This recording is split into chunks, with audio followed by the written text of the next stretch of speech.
This channel does not promote any violent, harmful, or illegal activities. All content provided by this channel is meant for an educational purpose only. বাগদা এবং রানাঘাট দক্ষিণ মতুয়া অধ্যুষিত দুই বিধানসভা কেন্দ্র 2019 থেকে গত লোকসভা ভোট পর্যন্ত এই দুই বিধানসভা কেন্দ্রই এগিয়ে রেখেছিল বিজেপিকে।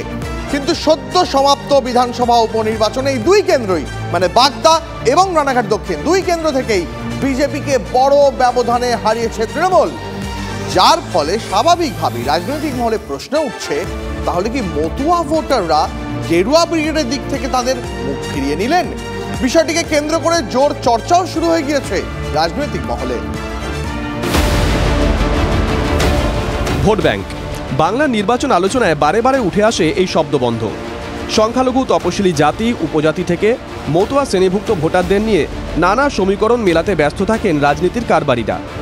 আর সদ্য সমাপ্ত 4 কেন্দ্রের উপনির্বাচনের ফল ঘোষণার পরে ফের আলোচনার কেন্দ্রে চলে এসেছেন মতুয়ারা।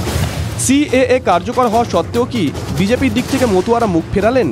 তা না হলে মতুয়া অধ্যুষিত বাগদা ও রানাঘাট দক্ষিণে বিজেপির পরাজয় ঘটল কেন? বিভিন্ন মহলে প্রশ্ন উঠছে, 2019 থেকে মতুয়া অধ্যুষিত বনগাঁ এবং রানাঘাট লোকসভা টানা বিজেপির দখলে।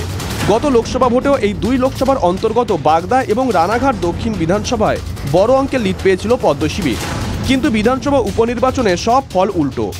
লোকসভা ভোটের ফল ঘোষণার পরে 1 মাস যেতে না যেতেই কেন তৃণমূলের দিকে ঝুঁকলেন মতুয়ারা? মতুয়া ঠাকুরবাড়ির সদস্য বলেই কি বাড়তি অ্যাডভান্টেজ পেয়ে গেলেন তৃণমূল কংগ্রেস প্রার্থী মধুপর্ণা? পরিসংখ্যান বলছে, গত লোকসভা ভোটে বনগাঁর বিজেপি প্রার্থী কেন্দ্রীয় প্রতিমন্ত্রী শান্তনু ঠাকুর বাগদা বিধানসভা থেকে 20,614 ভোটে এগিয়েছিলেন। 1 মাসের ব্যবধানে বিধানসভা উপনির্বাচনে বাগদায় 33,455 ভোটে হেরেছে বিজেপি। অর্থাৎ লোকসভা ভোটের নিরিখে 20,000-এর ব্যবধান ঘুচিয়েও আরও 12,841 ভোট বেশি পেয়েছে তৃণমূল। বাগদার মানুষ আমি যেটা করেছি তাদের সকলের যে বিজেপিতে চলে গেছে, তারাও বলেছে মা যদি আমাদের কাছে আসে আমি ভোটটা প্রার্থী তো একটা আছে যেটা ঠাকুরবাড়ির প্রার্থী তৃণমূল। আপাত দৃষ্টিতে এই উপনির্বাচনকে কেন্দ্র করে যে ফলাফল সামনে এসছে তাতে মধুপর্ণা ঠাকুর, যিনি কিনা পশ্চিমবঙ্গের সর্বকনিষ্ঠ বিধায়ক, তার কাছে মতুয়া ভোট একটা বড় অংশ চলে গেছে, যারই ফল পেয়েছেন তিনি। মতুয়ারা ছিল, আছে এবং থাকবে, তাদেরকে ভয়ভীতি দেখিয়ে তাদের ভোটদান থেকে বিরত রাখা হয়েছে বলে আজকে এই রেজাল্টটা হয়েছে। এখানকার যারা স্থানীয় নেতৃত্ব বিজেপির আছে এই নির্বাচনে খুব একটা সক্রিয় ছিল না। মতুয়াদের জন্য আমাদের মুখ্যমন্ত্রী যেটা করেছেন সেটা অনেক মতুয়া ভক্তরাও করেন না।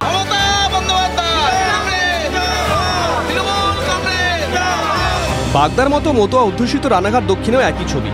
গত লোকসভা নির্বাচনেও বিজেপি প্রার্থী জগন্নাথ সরকার এই বিধানসভা থেকে 36,936 ভোটে এগিয়েছিলেন। অথচ উপনির্বাচনে রানাঘাট দক্ষিণ বিধানসভা থেকে 39,048 ভোটে জয়ী হয়েছেন বিজেপি ছেড়ে তৃণমূলে যাওয়া মুকুটমণি অধিকারী। অথচ উপনির্বাচনে রানাঘাট দক্ষিণ বিধানসভা কেন্দ্রে 39,048 ভোটে জয়ী হয়েছেন বিজেপি ছেড়ে তৃণমূলে যাওয়া মুকুটমণি অধিকারী। এখন মানুষ একটা দল করতে করতে আর একটা দলে চলে যাচ্ছে, বড় নেতারাই চলে যাচ্ছে, পাবলিক কেন যাবে না? মতুয়া ঠিকই আছে, আপনার সব জায়গায় ছাপ্পা মারেছে। আমরা ঠিক আগে যে দলে ছিলাম সেই দলই আছি, সেইভাবেই ভোট দিচ্ছি, সেইভাবেই ভোট দিয়ে দিচ্ছি আগের মতোই। এই বিপুল পরিমাণে বিজেপি প্রার্থীর পরাজয় নিয়ে উঠতে শুরু করেছে নানান প্রশ্ন। দলের পক্ষ থেকে যেহেতু অন্তঃতদন্ত শুরু হয়েছে, আর এই অন্তঃতদন্তের পরই বিষয়টা স্পষ্ট হবে। বাগদা থেকে রানাঘাট দক্ষিণ সিএএ কার্যকর হওয়ার পরেও এই উপনির্বাচনে কেন মানুষ মুখ ফেরালেন বিজেপির থেকে? এর জন্য পর্যবেক্ষক মহলের একাংশ কার্যত বিজেপি নেতৃত্বকেই দায়ী করছেন। দেখা যাচ্ছে যে মতুয়ারা ভীষণভাবে সাপোর্ট করছে, কিন্তু সাপোর্ট করলেও মানে মতুয়ারা সাপোর্টটা সেভাবে পাচ্ছে না বিজেপির থেকে। একদম তাই। মতুয়ারা যে আন্দোলনটা করেছিলেন সিএ নিয়ে আন্দোলন, এবং সেই আন্দোলনটা সাকসেস, সেন্ট্রালে সেটা আইন পাস হয়েছে, সব কিছুই ঠিক আছে, কিন্তু মতুয়ারা সেটা চেয়েছিল নিঃস্বার্থভাবে মানে নাগরিকত্ব। তো সেই ক্ষেত্রে দেখা যাচ্ছে কিছু কিছু ডাউট সাধারণ মানুষের মধ্যে রয়েছে। বিগত নির্বাচনগুলোতে মতুয়াগড়ের বিভিন্ন আসনে ধাক্কা খাওয়া তৃণমূল এবার বাগদায় ঠাকুরবাড়ির সদস্য মধুপর্ণাকে প্রার্থী করে চমক দিয়েছিল। তাদের সেই কৌশল খেটে গেছে। রানাঘাট দক্ষিণে আবার সন্ত্রাসের অভিযোগ উঠেছে শাসক দলের বিরুদ্ধে।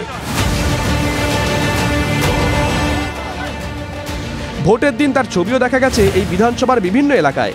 রাজনৈতিক পর্যবেক্ষক মহলের একাংশের মতে সাধারণত উপনির্বাচনে শাসক দলই অ্যাডভান্টেজ পেয়ে থাকে, কিন্তু মতুয়া অধ্যুষিত দুই বিধানসভা কেন্দ্রে যেভাবে বড় অংশের ভোট তৃণমূলের দিকে চলে গেছে তা 2026-এর বিধানসভা নির্বাচনের প্রাক্কালে নিঃসন্দেহে চিন্তায় রাখছে বিজেপি নেতৃত্বকে।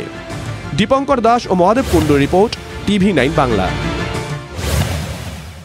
দেখুন, শহর কলকাতার বুকে জমি এখন যেন সোনার চেয়েও বেশি দামি। আর সেই জমির পরিমাণ যদি 44 কাঠা হয়, তাহলে সেই জমিকে ঘিরে রাজনৈতিক দড়ি টানাটানি হওয়াটা কি খুব অস্বাভাবিক? তবে জমি নিয়ে কাজিয়া এখানে শাসক আর বিরোধীর মধ্যে নয়, খোদ তৃণমূল বিধায়ক এবং তৃণমূল কাউন্সিলরের মধ্যেই এখন চরমে দ্বন্দ্ব। তৃণমূল বিধায়ক স্বর্ণকমল সাহা এতটাই রেগে রয়েছেন যে কাউন্সিলর স্বপন সমাদ্দারকে জমি হাঙর বলে তোপ দাগছেন। দেখুন,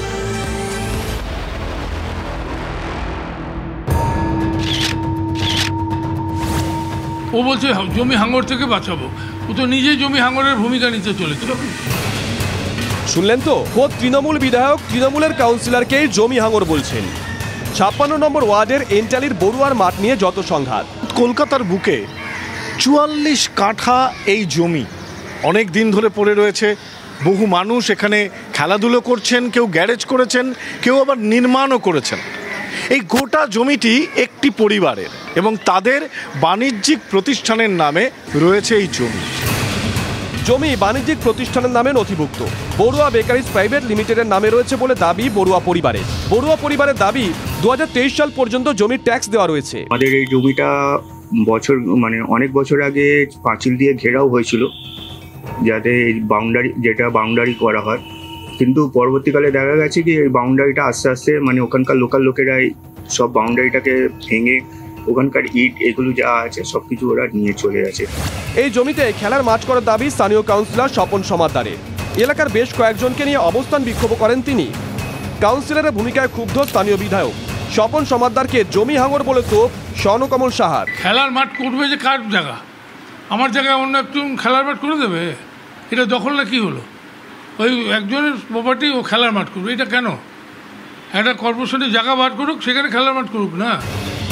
বড়ুয়া পরিবারের বক্তব্য, জমিতে খেলার মাঠ করলে তাদের আপত্তি নেই, তবে সরকারকে জমির ন্যায্য দাম দিতে হবে।